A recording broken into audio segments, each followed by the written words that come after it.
Alright, happy March 12th, everybody. This is the 10th segment with John Scura. He is keeping us informed about different conspiracies that range from the JFK assassination to the Federal Reserve to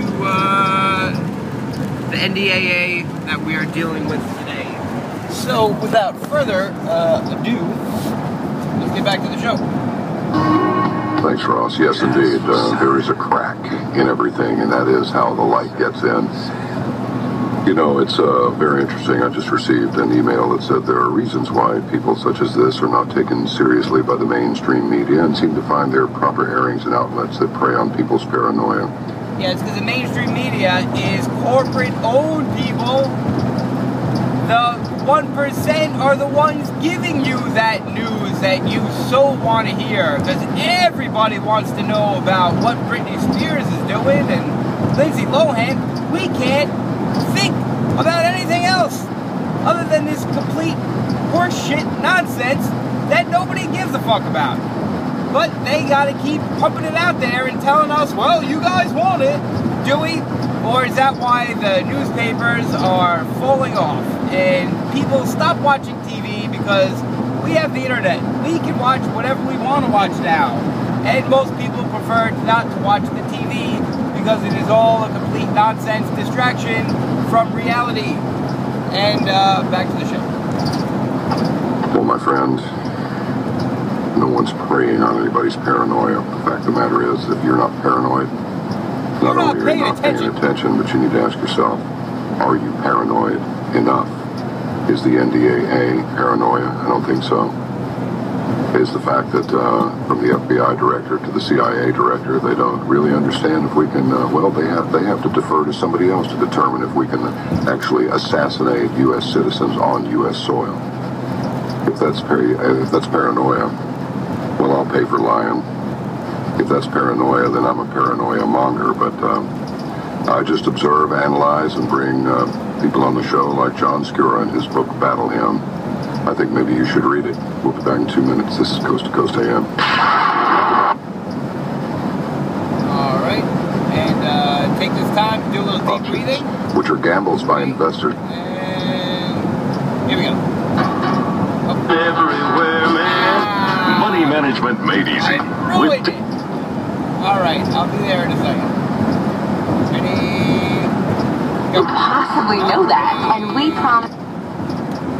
Days 9 to noon, Pacific time.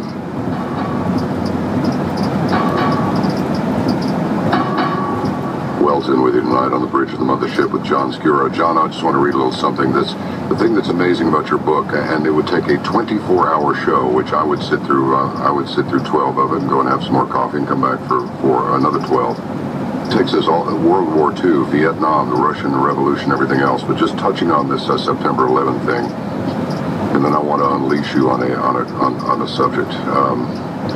This is very interesting. Just listen to this, folks. Between September 6 and 7, 2001, the Chicago Board of Options Exchange reported 4,744 put options on United Airlines and just 396 call options, which are gambles by investors that the stock will increase in value. On September 10th, the exchange listed 4,516 put options placed on American Airlines and only 748 call options. The put options on American Airlines stock the day before 9/11 represented a 6,000% increase and was unmatched by the stocks of any other airline.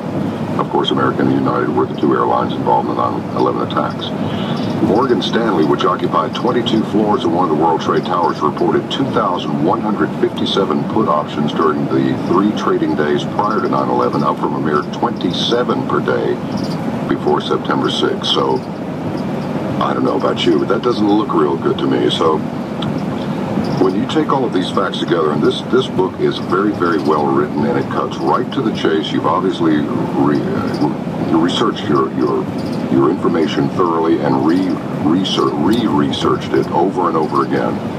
It's very, very easy to get an understanding of exactly how this machinery works. I'd like to go ahead and I'd like to pull alongside the corporate media and open tubes 1 through 50 and fire a spread from bow to stern, and just tell us what is controlling our information? Well, a total of 6 international corporations controls everything you see on TV and in the movies, everything you read in books, magazines, and newspapers, everything you hear on just about everything on the radio. And, you know, really, there's the last bastion of honest reporting that is not under the aegis of these corporations is the internet. And of course, right now they're trying to shut that down, or at least to come up with legislation that would allow them to do that. So yeah, it's very troubling. We do have a controlled media, I'm sorry to say, because I'm part of the media. I've spent my entire life as a journalist, a TV producer, and you know, it hurts me that this is the fact. But you know, you're never going to see your network news talking about the Bilderbergs. You know, no, you're not going to see them saying, "Well, what's the CFR is up to lately?" You know, they don't mention those things. In fact, David Rockefeller, when he was meeting with the press, thanked them for not mentioning us. You know. Yes, he did. He certainly did.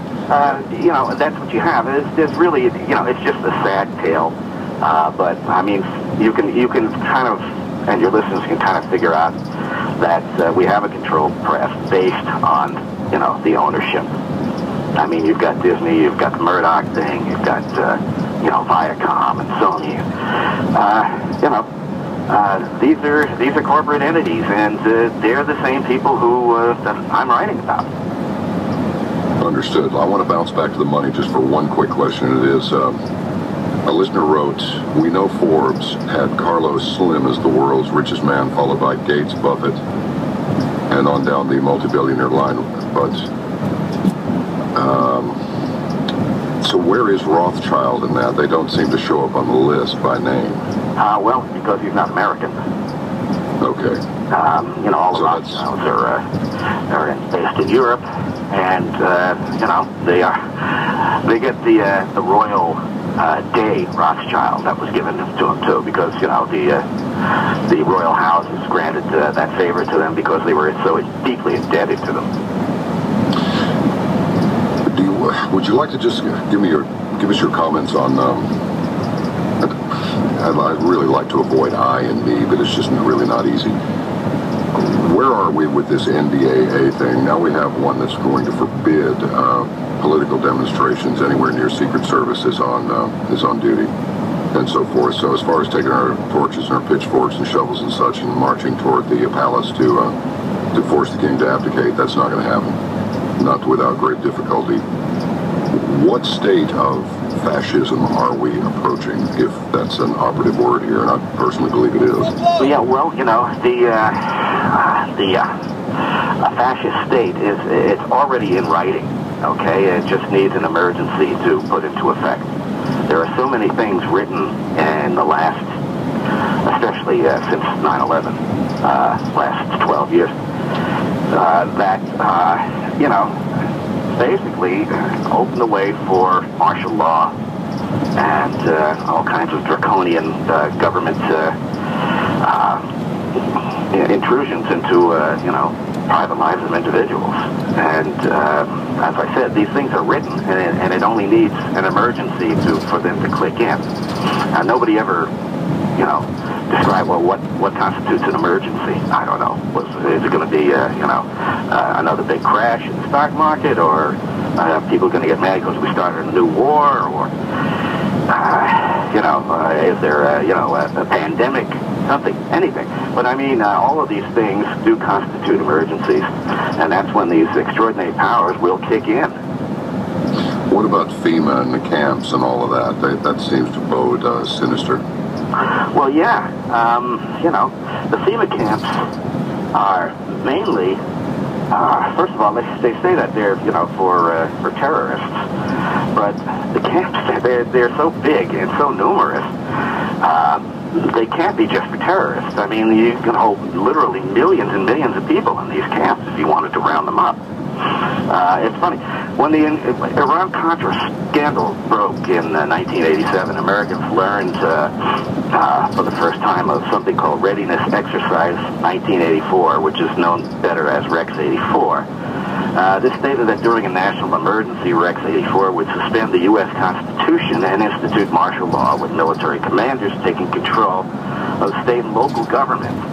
This is a direct violation of the Posse Comitatus Act of 1878, which substantially limited military participation in domestic law enforcement.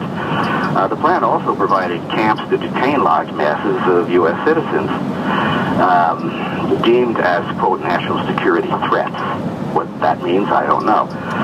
The detention plan grew out of a 1970 Army War College report that was written by future FEMA director Louis Giuffrida that would detain up to 21 million black Americans in the event of a racial uprising in the U.S. at that time.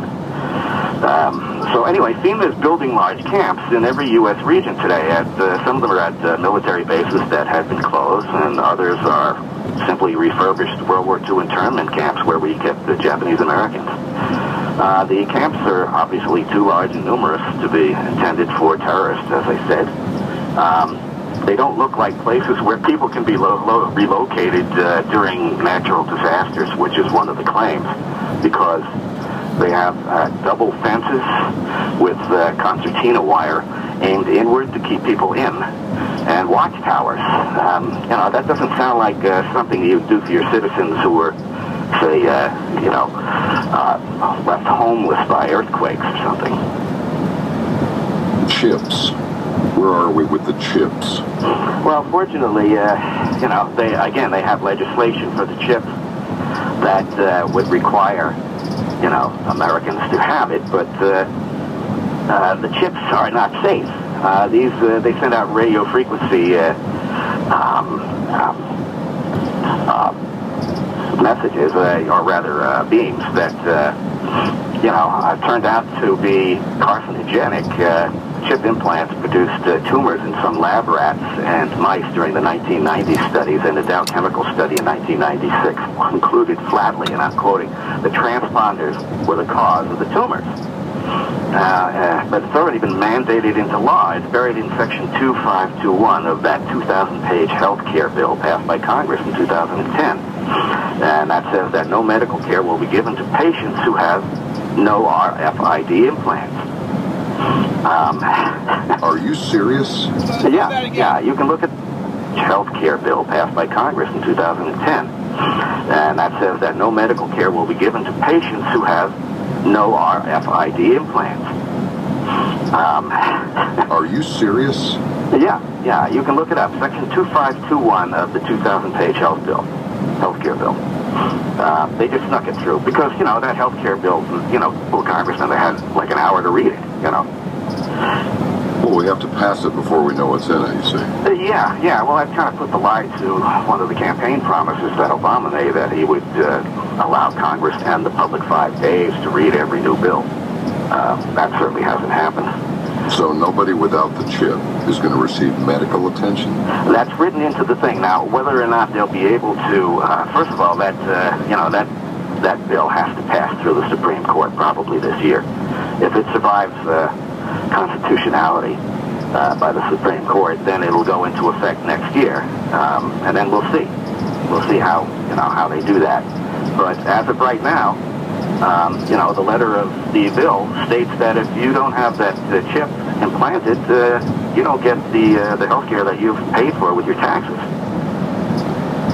Of course, if it passes the Supreme Court as constitutional, it'll just be one more sign that obviously the federal Supreme Court is completely unjust and has absolutely zero idea of what constitutionality is, because being forced to pay for health insurance that you will only receive if you have a tumor creating RFID chip in your arm will obviously not pass